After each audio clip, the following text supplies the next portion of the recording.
Hi friends, welcome back to கலக்கல் பாக்கியா YouTube channel. இன்றைக்கி என்ன வீடியோனா, நெத்திலி கருவாடும் கத்திரிக்காய் போட்டு ஒரு சூப்பரான கருவாட்டு குழம்பு செய்ய போகிறோம். ஸ்டவ் ஆன் பண்ணி ஒரு கடாய் வச்சு தேவையான அளவு நல்லெண்ணெய் ஊற்றிக்கலாம். எண்ணெய் சூடான பிறகு கடுகு போட்டுக்கலாம், கொஞ்சம் வெந்தயம் போட்டுக்கலாம், ஒரு 20 பல் பூண்டு உரித்து போட்டுக்கலாம், சின்னதாக கட் பண்ண பெரிய வெங்காயம் ஒரு 4 சேர்த்துக்கலாம். நல்லா வதங்கட்டும். கொஞ்சம் கருவேப்பிலை சேர்த்துக்கலாம். காரக்குழம்பு, கருவாட்டு குழம்பு, மீன் குழம்புலாம் நம்ம செய்யும் போது நல்லெண்ணெய் ஊற்றினா நல்லாயிருக்கும்.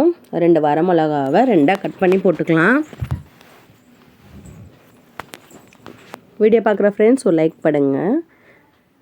கொஞ்சமாக கல் உப்பு போட்டு நல்லா வதக்கிக்கலாம். என்னோடய சேனலை ஃபஸ்ட் டைம் பார்க்குறவங்க சப்ஸ்கிரைப் பண்ணிவிட்டு பாருங்கள். வெங்காயம் பூண்டெல்லாம் நல்லா வதங்கிடுச்சு. நீட்டாக கட் பண்ண கத்திரிக்காவை நல்லா கழுவிட்டு சேர்த்துக்கலாம். அந்த கத்திரிக்காய் இந்த எண்ணெயிலே நல்லா வதங்கி வரட்டும். இங்கே பாருங்கள், நல்லா வதங்கிடுச்சு. மசாலாலாம் சேர்த்துக்கலாம்.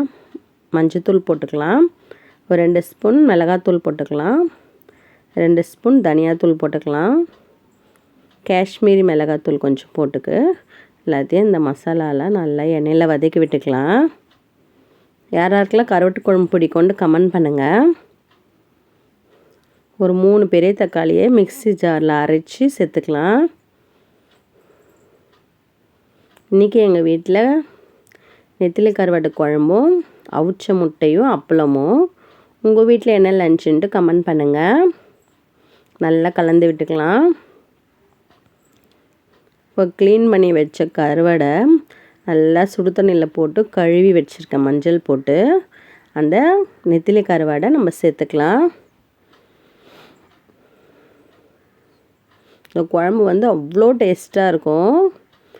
ஒரு நெல்லிக்காய் சைஸ் புளியை ஊற வச்சுருந்தேன், அதையும் புளி கரைச்சி ஊற்றிக்கலாம்.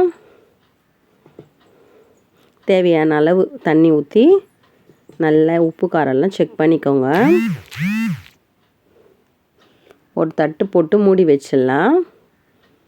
நல்லா கொதிக்கட்டும். இங்கே பாருங்கள், நல்லா கொதிக்குது. உப்பு பத்தலை, இன்னும் கொஞ்சம் உப்பு போட்டுக்கலாம். என்னோடய சேனலில் ஃபஸ்ட் டைம் பார்க்குறவங்க சப்ஸ்கிரைப் பண்ணிவிட்டு பாருங்கள். வீடியோவில் ஏதாச்சும் நிறை குறை இருந்தால் கமெண்ட் பண்ணுங்கள். ஒரு 5 மினிட்ஸ் தட்டு போட்டு மூடிடலாம்.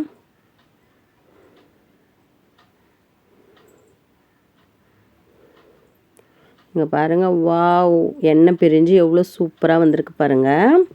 இதே மாதிரி மெத்தடில் நீங்களே செஞ்சு பார்த்துட்டு எப்படி இருக்குன்ட்டு கமெண்ட் பண்ணுங்கள். இந்த வீடியோ பிடிச்சிருந்தா என்னோடய சேனலை சப்ஸ்கிரைப் பண்ணுங்கள், லைக் பண்ணுங்கள், ஷேர் பண்ணுங்கள், கமெண்ட் பண்ணுங்கள்.